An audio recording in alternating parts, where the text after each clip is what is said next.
And this society was started by our beloved chairman Dr. Anand, and he is indeed sick.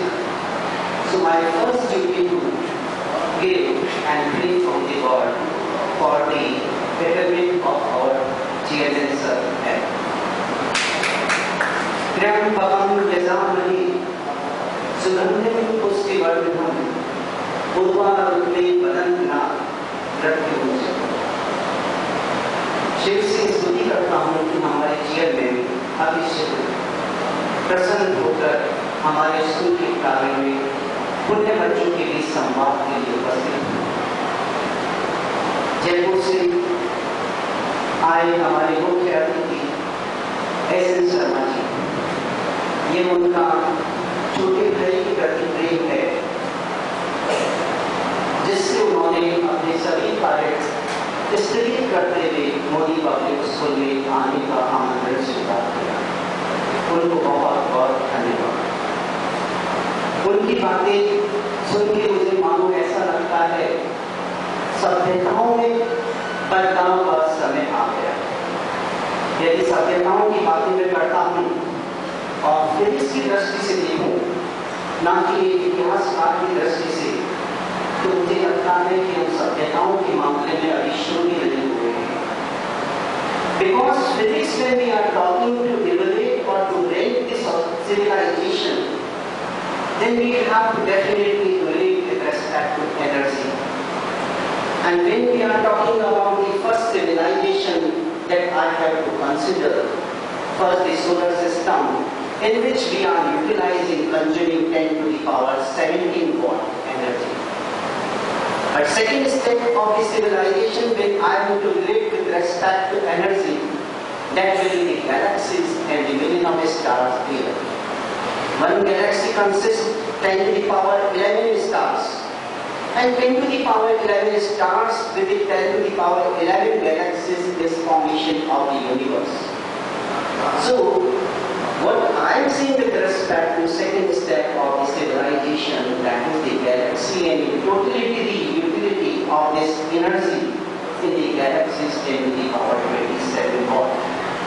It is the 10 billion more with respect to the energy consumed by the solar system. And secondly, when we are taking at the last universe where the 10 to the power 37 watt energy consumption is there. But जिस पृथ्वी पे हम रहते हैं वहाँ energy source तो कुछ भी नहीं है। एनर्जी सोर्स है तो ये पानी या ये पेड़ पौधे जो समाप्त हो गए हैं, उसी के द्वारा हम दोहन दर की ऊर्जा का उपयोग करते हैं। इसीलिए मैंने शुरू में कहा था एनर्जी के रेस्पेक्ट में अभी हमारी सभ्यता का उद्गम भी नहीं हुआ, क्योंकि यहाँ एनर्जी की दृष्टि से हम जीरो हैं। अमेरिका को क्यों महान कहा जाता है? क्योंकि वहां पे एनर्जी कंजम्पशन सबसे ज्यादा है। तो जहां तक मोदी ग्रुप के ऑर्गेनाइजेशन में एनर्जी कंजम्पशन की बात है, हमारे पास एक सूरज था लेकिन दो चांद हैं जिसमें सुशील जी और सुनील जी का प्रभाव उत्पन्न हुआ। और हमें पूर्ण विश्वास से इन दो पहलों के द्वारा राम लक्ष्मण के तरह हमने जो समर्पण देखा और हमने देखा कि राम राज्य की स्थापना हुई। इन दो लोगों के त्याग के द्वारा ही राम राज्य की स्थापना की कल्पना मैं करता हूँ मोदी ऑर्गेनाइजेशन में। और मुझे पूर्ण विश्वास है क्योंकि ये राम निवासी मोदी के मार्गदर्शन में बड़े हुए हैं, तो इन पे संदेह करना मेरी मूर्खता होगी। हमें पूर्ण विश्वास है कि मोदी ग्रुप एक दिन शिखर पर होगा, जैसा कि इस हाड़ौती रीजन में हमने देखा था इनके दादाजी पूरे राजस्थान के सबसे बड़े टैक्स पेयर थे। वही दिन मैं वापस कामना करता हूँ कि इन दोनों भाइयों के द्वारा मोदी ग्रुप की स्थापना हो। जैसा कि हम देखते हैं ऑर्गेनाइजेशन में कोई भी पिक्चर प्रोड्यूस होती है तो फाइनेंसर होता है, लेकिन डायरेक्टर का महत्व उससे ज्यादा होता है, क्योंकि डायरेक्टर के द्वारा ही जो एक्टर और एक्ट्रेस होते हैं वो अल्टीमेटली प्रॉपर डायरेक्शन देते हैं और एक पिक्चर का निर्माण करते हैं और उस पिक्चर को सभी लोग पसंद करें उस तरह का डायरेक्शन हम सदैव देखते आ रहे हैं जब से हमारे बीच में डॉक्टर वी सक्सेना जी उपस्थित हुए। सबसे जो महत्वपूर्ण बात है, आज जो लीडरशिप की बात थी, बच्चों मेरे पास अब कुछ बचा नहीं है, इतना ऐसे शर्मा जी ने आपको दस्तान में बताया है, लेकिन वास्तविकता ये है कि उन्होंने कोई किताब या कहीं न्यूज या किसी इंटरनेट से कोई संकलन करके आपको विचार प्रदर्शित नहीं की। ये उनकी जिंदगी के अनुभव है जो आपसे उन्होंने शेयर किए। तो मैं उनका वास्तव में धन्यवाद देता हूँ कि खुली किताब की तरह उन्होंने अपने अनुभव यहाँ पर शेयर किए।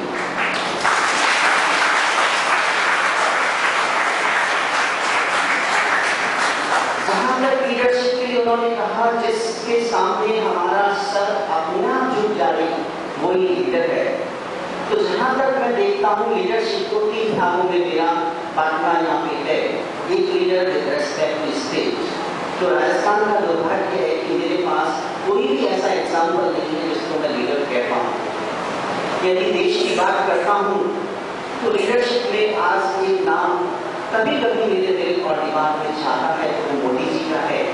और मोदी जी नाम होने के कारण क्योंकि मैं मोदी ऑर्गेनाइजेशन से जुड़ा हूं तो मेरा सर और दिल अपने आप उनको नमन करने लगता है। जहां तक विश्व पटल की बात आती है तो विश्व पटल पर जैसे महात्मा गांधी की एक इमेज थी, उस इमेज को जहां तक मैं देखता हूं तो अटल जी में थी। वो इसका परिचायक है कि वो जब विरोधी दल के नेता थे तब भी इंदिरा गांधी ने उन्हें यूएन को रिप्रेजेंट करने के लिए भेजा था। तो जहां तक आज विश्व मानचित्र को हम देखते हैं तो ओबामा को हमें नमन करना अनिवार्य हो जाता है कि जो एक वाइट बेस्ड अमेरिका है उसका यदि ब्लैक प्रेसिडेंट बनता है तो ये वास्तव में रंगभेद की नीति को खत्म करने का बहुत बड़ा उदाहरण है। I read one poem that when I born I was black, when I became young I was black, when I died I was black. But when we are talking about white, when I born I was pink, when I became brown in the sunlight I became red, when I was in anger again I became red, but when I died I was green. It is a difference between black and white. तो सभ्यता वो है जो आज के 5000 साल व्यापी चलती है।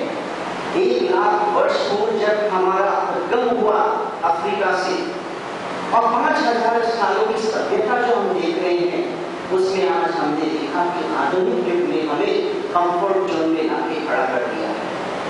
आज कोई बच्चा यदि प्रॉब्लम में है तो मोबाइल के द्वारा अपनी स्थिति अपने माँ बाप को 2 सेकंड में बता देता है, या वो अपनी information, a lot of information if he is interested to share with the person who is in the different continent, he can share immediately and send the information.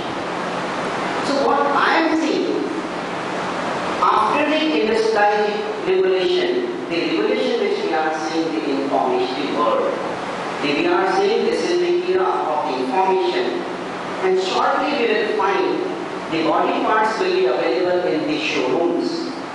कहीं किसी का दिल खराब हो गया तो दिल नया मिल जाएगा, किसी का दिमाग यदि अपने को चेंज करना है तो दिमाग भी मिल जाएगा।